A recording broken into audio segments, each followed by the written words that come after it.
Makapangyarihan at mapagmahal na Ama, nagsusumamo kami sa iyo upang hilingin ang iyong patnubay laban sa COVID-19 na nagpapahirap sa marami at kumitil na ng maraming buhay.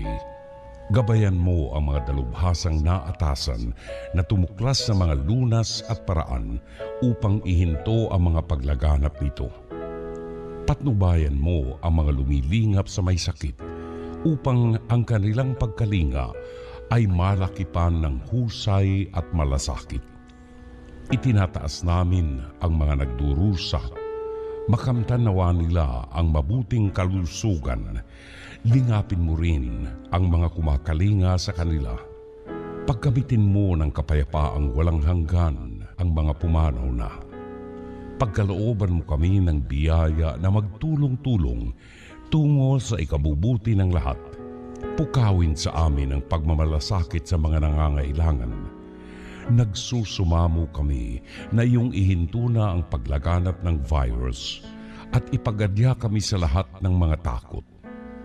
Hinihiling namin ito sa pamagitan ni Jesucristo na nabubuhay at naghaharing kasama mo at ng Espiritu Santo, iisang Diyos, magpasawalang hanggan.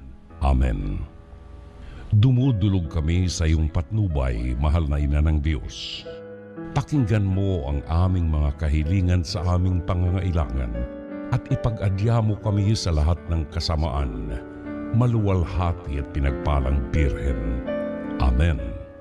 Mahal na Birhen, mapagpagaling sa mga may sakit, ipanalangin mo kami. San Rafael Arcangel, ipanalangin mo kami. San Roque, ipanalangin mo kami. San Lorenzo Ruiz, ipanalangin mo kami. San Pedro Calungsod, ipanalangin mo kami.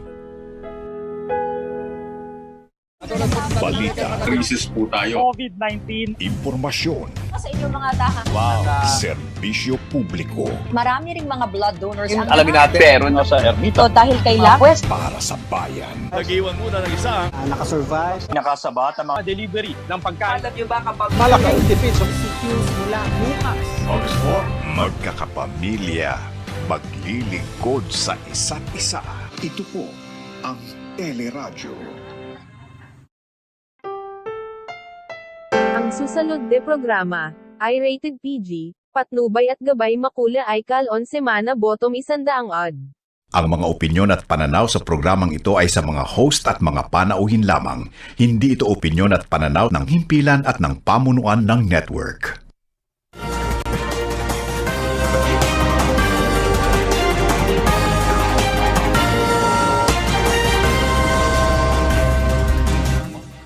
Magandang umaga, ito ang UNTV News Break.